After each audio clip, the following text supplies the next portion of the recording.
that road trip with a tough loss against the Dallas Mavericks in Dallas to fall to 1-4 on this 5 game trip. A tough game, a game that we knew was going to be rough going in, especially when we got the late news that Drew Holiday was not going to play. So the Blazers were going into this game with no true point guard in the lineup. Obviously, all the other injuries they've been dealing with, no Scoot, who hasn't played all year. No Dame, who will not play this year. No Matisse Thybulle. No Blake Wesley. Like, you knew the injury bugs were there. You knew it was going to be brutal, but you were still hoping that you could come out victorious against a Dallas Maverick team that had just 3 wins on the season coming in, but that wasn't the case, as a scrappy Mavericks team forced overtime and got the W, taking down your Portland Trailblazers 138-133. Welcome into the 5th quarter. I'm your host, Chris Burkhardt. If you want to join the conversation with us today, 503-248-0620 is the telephone number. And of course, you can go to youtube.com, type in Rip City Radio, and join the conversation there as well. Just a game where you really saw the value of Drew Holiday. And we've talked about this a few times throughout the year, but I think this was a game where you also saw the value of Scoot Henderson, despite the fact that he hasn't played a game this year. There was a lot said about how he needed to make a jump this year, that being Scoot Henderson. And I think lately you've seen that even without the jump, he has value, because there's just no one else on this roster that can handle the basketball. They need that. When Drew went out, you knew it was going to be rough, because the questions we were asking on game day, because the news came through during the final segment. It came through about 10 minutes before the show was over.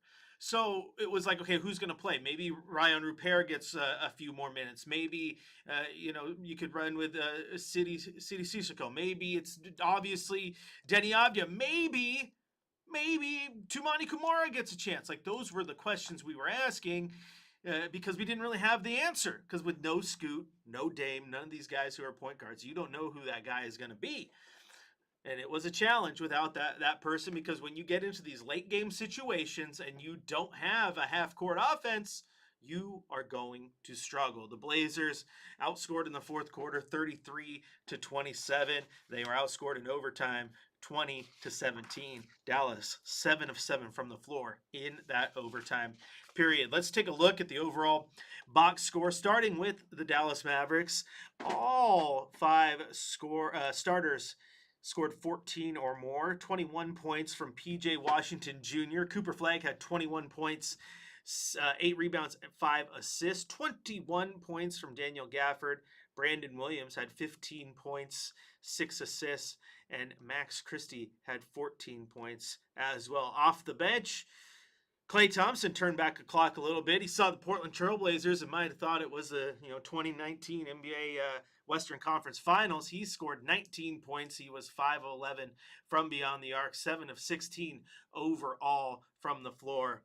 He may not be his old self, but when he is hot, he can still get hot. On the Blazers side of things, Tumani Kamara had 11 points, 10 rebounds, 3 assists, and a steal. The unfortunate part about Tumani Kamara is he had 7 points in the first quarter, only scored 4 points the rest of the way. Jeremy Grant, 26 points in the starting lineup, filling in that spot that was vacated by Drew Holiday. Granted, he wasn't playing point guard, but you get what I'm saying. He had the 26 points and 5 rebounds, 16 points, 11 boards from Donovan Clingan, 29 points from Denny Avdia. He fouled out in overtime. A great performance from Shaedon Sharpe, 36 points to go along with 6 assists, and 6 points for Chris Murray off the bench. And I think that's where you got hurt in this one, was with so many injuries and then having to put guys in and mess around. You had no bench in this game. I mean, Chris Murray, Robert Williams, Caleb Love,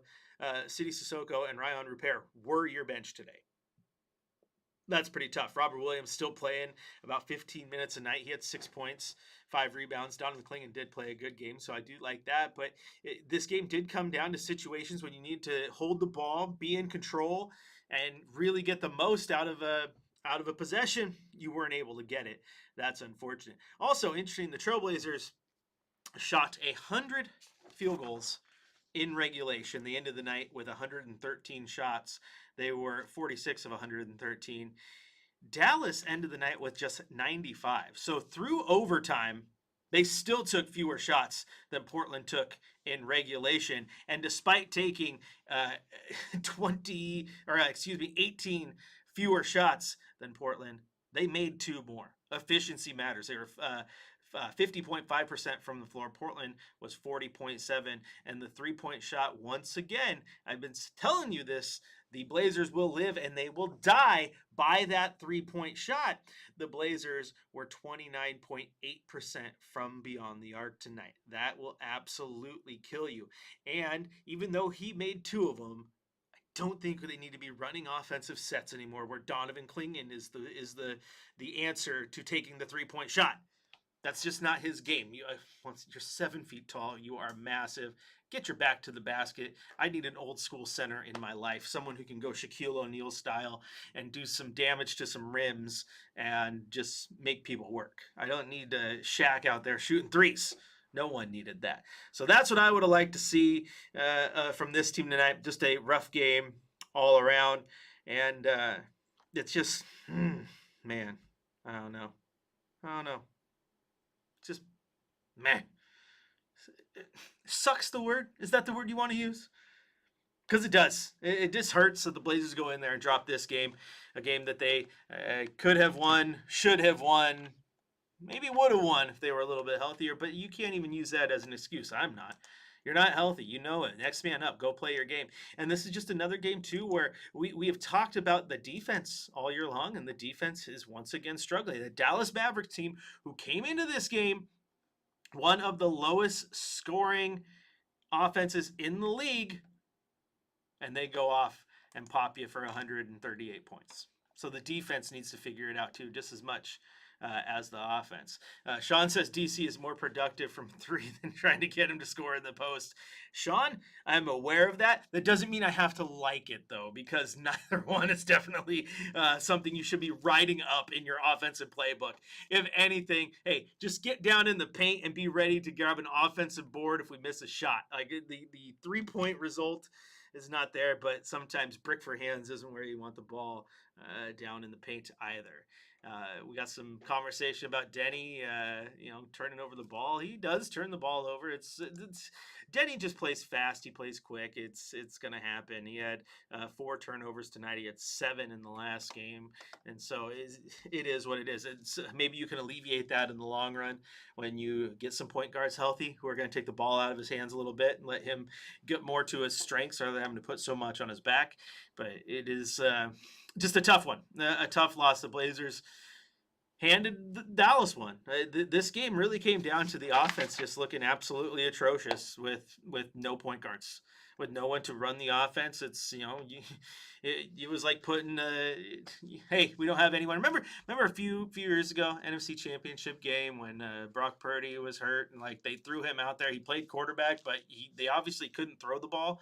It had to be runs, and they threw the running backs out at the quarterback a few times because they had no one because all their other quarterbacks were hurt too. We don't have the person who is built to run the offense available and healthy to run the offense. It absolutely hurts the Trailblazers. They had chances late, but Jeremy Grant hits a 3 to give the Blazers a lead with at 129 to 128. The Mavs then went on a 6-0 run to make the score 134-129. Jeremy got an and one to make it 134-132, but he missed the free throw. Interestingly enough, did look like the ball may have went off of Cooper Flagg on the rebound, but there was no review. Nothing happened there. They were out of challenges. And the rest is history. The Mavs took care of business. You do have to give the Mavs kudos to they answered the call. All their young guys were ready to go. Cooper Flagg played great. Everyone made the right play when they needed to. So you cannot discredit them at all. This one's definitely probably a little more frustrating because Portland had a chance, even without their point guards. They could have won this game, and they didn't. But I'm not going to be too upset. I mean, is what it is. I like the fight from some guys. I love Denny was just going all gas. I love Shaedon Sharp's offensive performance. But this one, I think, just really came down to when you don't have a point guard and you have no half-court offense, you're going to be in trouble. That and the defense is not playing as well as it did in the first 5 games of the season. It's been a struggle as of late. Another team shooting very effectively, going over their points per game average mightily. I think what was Dallas's average per game, like 108, 109, so 138 points. Granted, that was still overtime. That's a lot of points. Take away the 20, they still scored 118. You take away overtime, so they were still far over their average. Defense needs to be better. Offense needs to be better. Hopefully, Drew Holiday will be ready to go on Tuesday when they take on the Phoenix Suns. This is the fifth quarter. If you want to join the conversation, 503-248-0620 is the telephone number. And, of course, you can go to youtube.com, type in Rip City Radio, and join the chat right there where Sean says, hey, swap Sissoko and Love for Dylan Jones and Javonte Cook with the remix. Let's see what they can do. Hey, why not? Mix it up a little bit. At this point, you definitely got to figure out what's going on. I mean, I don't know how long Drew Holiday is going to be out, but if you realistically want to make the play in, you need point guards. And so I don't know what the timetable is on Scoot Henderson.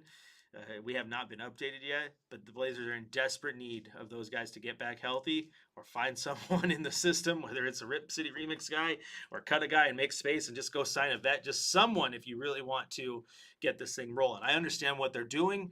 They still have faith in all their guys moving forward. They're not going to make a move just because they've hit a little bit of a rough patch here early on.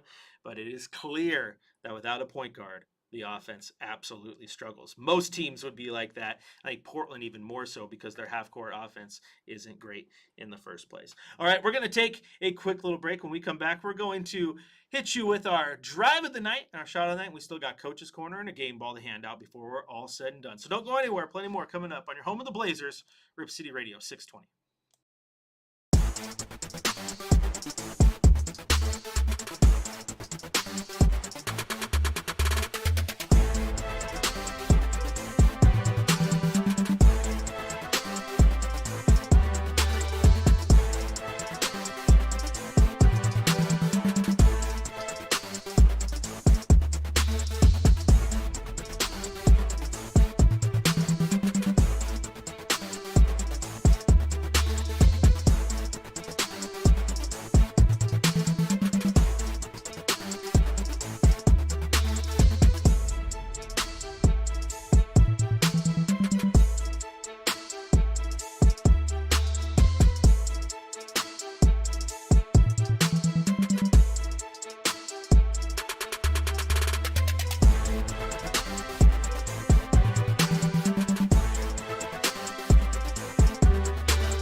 welcome back.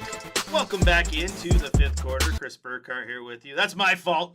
I had to play the highlight twice because sometimes the system wasn't queued up properly to cut off right before the jam. What am I, a rookie or something? I didn't like it. This is the fifth quarter. If you want to join the conversation, have some fun with me, just head on over to youtube.com, type in Rip City Radio, or of course, you can pick up the phone, dial 503 248 0620. That was a nice jam by Shaden Sharp. Very nice night overall from Shaden Sharp, 36 points. And so now he's eclipsed 30 in 3 of his last 4 games. So the consistency part, just working on that. Hopefully that becomes something that we're just a little more accustomed to in the long run. We see this more. That would be great. I love the fact we've seen it right now. Again, you just got to keep building on that, get better, better, better. And then once you start getting some of the other things we've talked about, the point guards who are missing, all those situations, then you start to just become a better version of your offense as well. So I like what I saw from Shea tonight. Like what I saw from Denny. Like the DC put together a good game. There was just a lot of holes in this overall lineup, and that made it quite hard to deal with. All right, let's head out to the phone lines where Jack in Clackamas has been waiting patiently. Jack, welcome into the fifth quarter. No, he got me. He got me again. It's Victor. Victor, I thought you said you weren't going to call in. You were a Celtics fan now.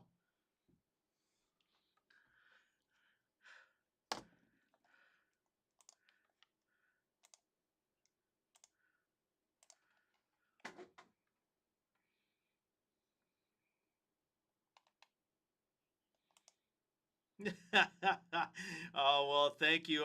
Hey, how are you? How are you liking old Ant over there in Boston?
Yeah, we'll see what they end up doing, Victor. And I appreciate the call as always. Please call back.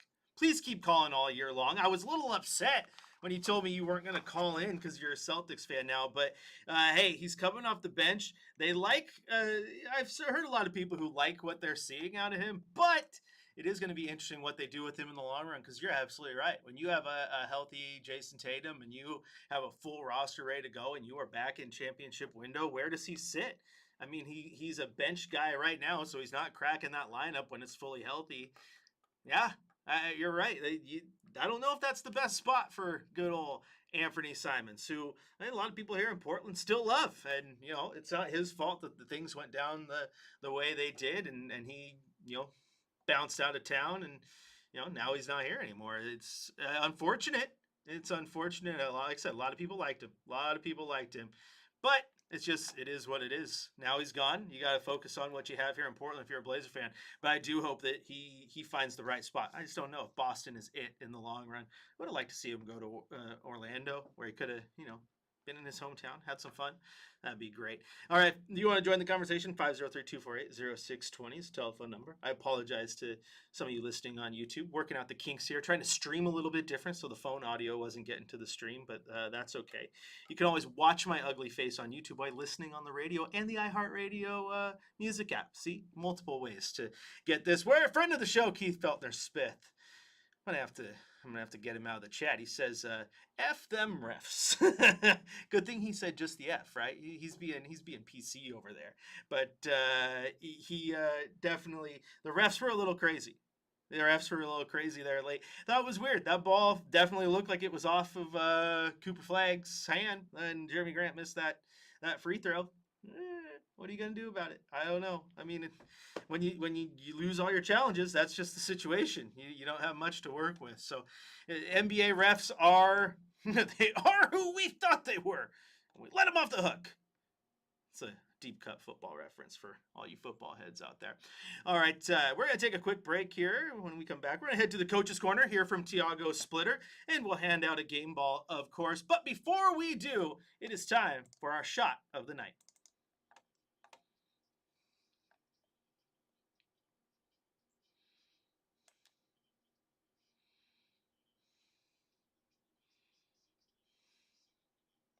Over to Avdia.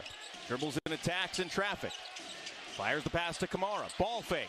Now to the corner. Avdia, three on the way. He's fouled and it counts! A 4-point opportunity for Denny Avdia. I'm going to talk to YouTube for a minute here.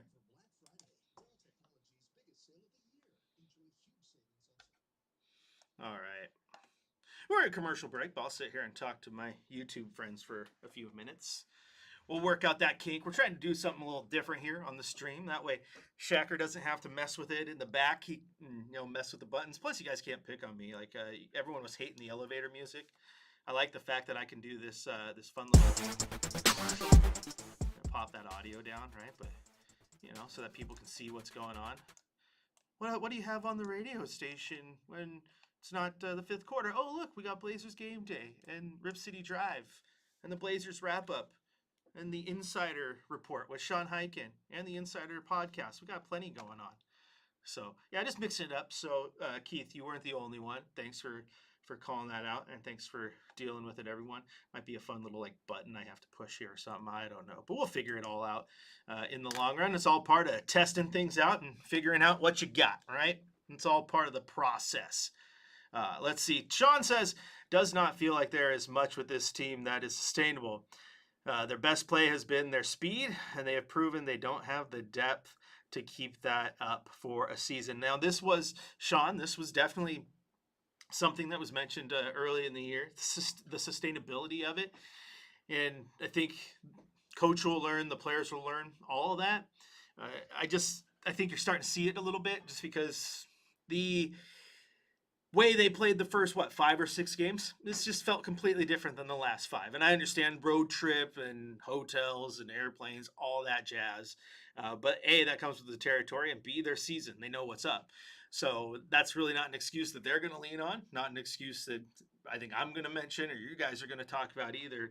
So they have to find that happy medium of playing good defense, putting out that all-out effort. And I think part of that is just the balance, right? The balance of figuring that out and pacing yourself in the long run so that you're in a good spot all year long, not just for one game. It ain't about one game. It's about 82 of them. So you got to figure that part out. So you're absolutely right.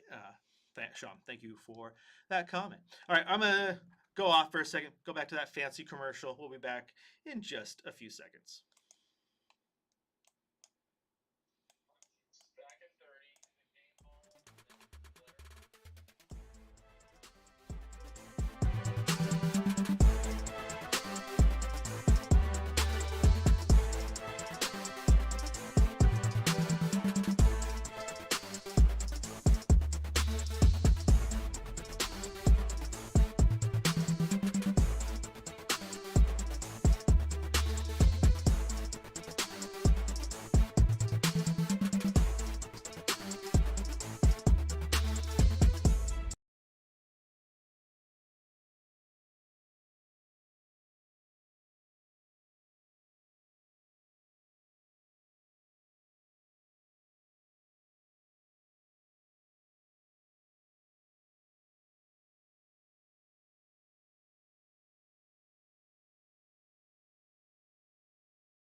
man, I'm struggling over here on YouTube. Just had my audio off there. It's producing and hosting, doing all the work, man. Shacker's back there making sure we're live on radio. I'm over here just looking at a camera, struggling. Everyone's just that Burkhardt guy. He's such a dweeb. Like, what's he doing? Does he even know what he's doing? The answer's yes. Just a lot of buttons to push sometimes, so I apologize. But it is time to head to the coach's corner. Let's hear from head coach Tiago Splitter. We want to play a hard game, but also we got to be smarter, especially defensively. I think, on offense, you're going to make shots sometimes. I think we created a lot of shots for us. 22 offense rebounds. Didn't make many, but defensively we got to be better. Just one-on-one situations and it's like guard better and be smarter. I realize that audio was so choppy, but just realistically, listen to what he said in that one answer. Like, we got to be better. We got to be better. Defensively, we got to be better. Now, early in the season, he talked about that defense, right? We're going to bring it every single day, and this is our identity. That identity, I feel, has slipped just a little bit, and that needs to be fixed. It absolutely needs to be fixed. The first few games of the year, fans, whether it was Minnesota, whether it was Golden State, whether it was the Lakers in LA, the Clippers, all that, the common thread was all the players on the opposing team talking about how, oh man, it's not going to be easy. This Blazer team's different. There's no more going to Portland and getting an easy win. Well, now you just went on a road trip and played teams that were definitely beatable. The Orlandos of the world, Dallas, NOLA, Miami's beatable, and you only grabbed one win. And that was against New Orleans. And quite frankly, it took way more effort to get that victory than it should have. So you've lost a little bit of that identity that was working so well for you in the early part of the season. And again, part of that is you lose Blake Wesley, who was a good part of the spark plug coming off the bench. You lose Matisse Thybulle, who, as good as Toumani Camara was last year and has shown flashes this year, he's not been the same. But Matisse Thybulle is a different level of defender when he's out there. You can see it with your own two eyes. Missing that is big. Missing that is big. So you lose those things, but you shouldn't lose your identity just because those pieces are gone. It's kind of like Oklahoma City. And I hate to keep using them as like the barometer of what you need to be.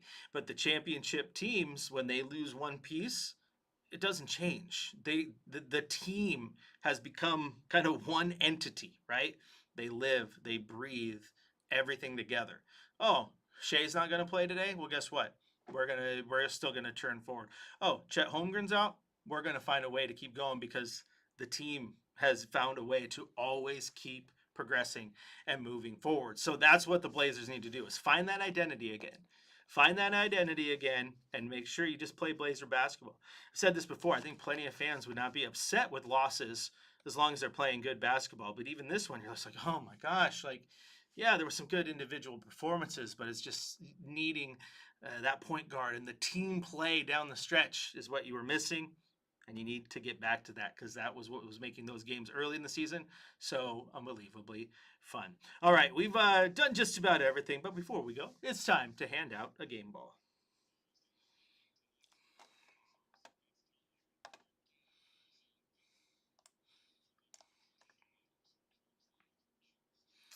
All right, I think there's only one way to go when it comes to a game ball. I think you got to give it to Shaedon Sharpe. 36 points.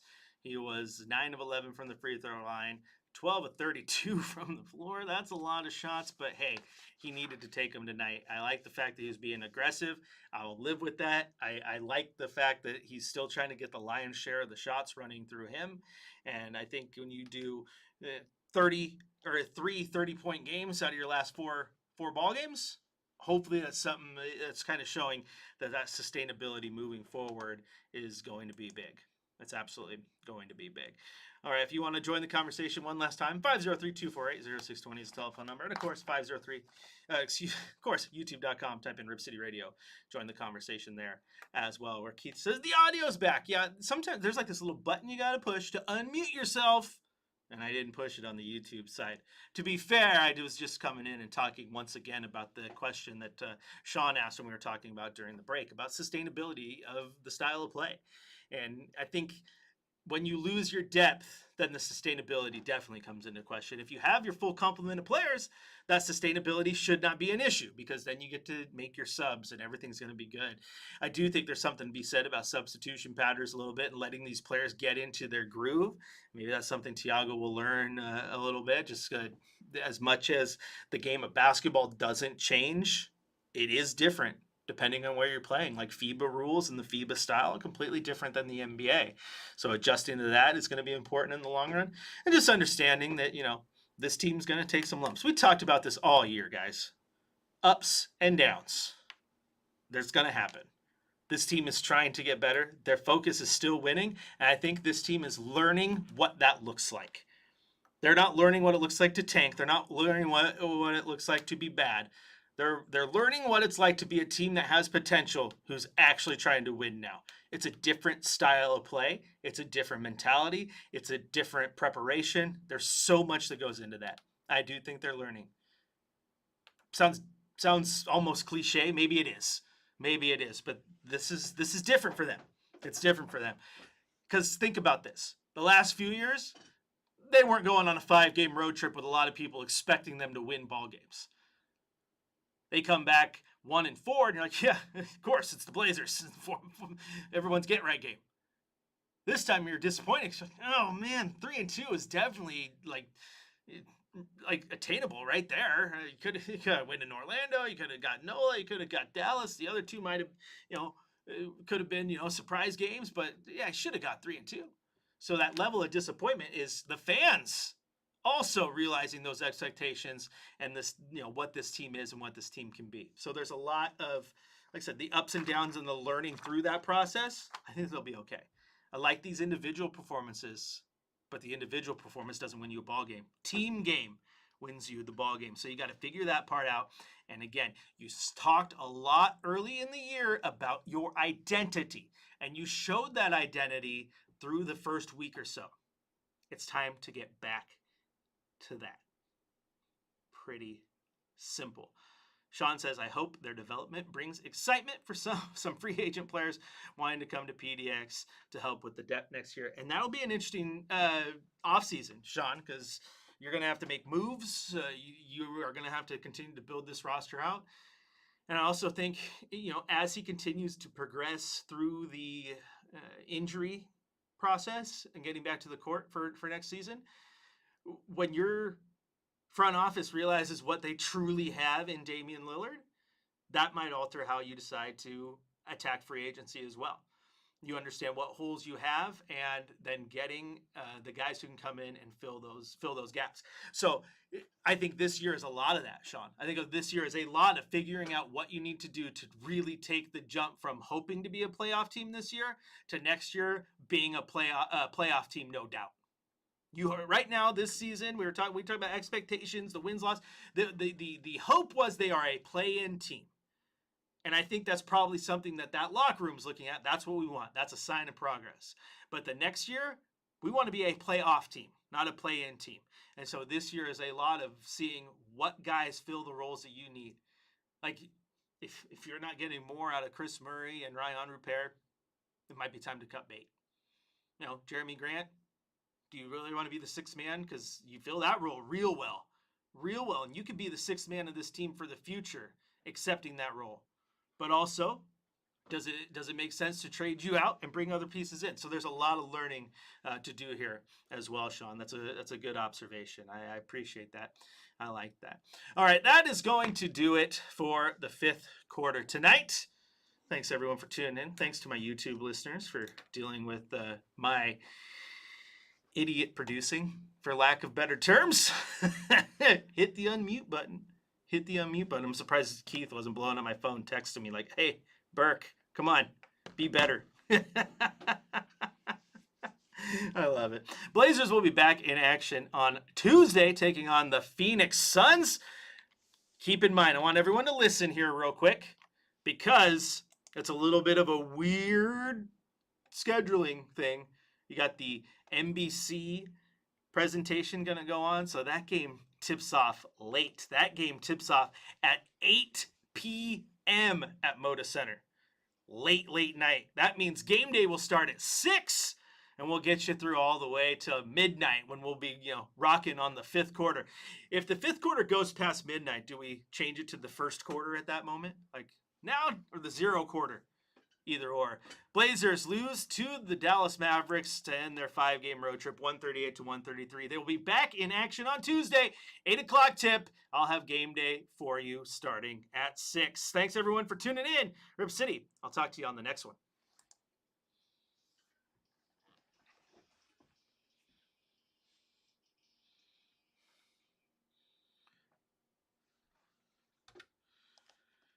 I think let's see here. Let's see. There we go. See, this is where it gets confusing, Keith, okay? Because I can push the button over there. Right now, my mic is off. My mic is off, but now I'm going over to YouTube. See? Little things here. Off, on, off. It gets confusing. I just want to say before I sign off, I appreciate you guys for dealing with that nonsense. You're awesome. My little chat should get producer credits at some point. We're going to work on that. But I will talk to you Tuesday. Thanks for dealing with me and my craziness. Love y'all.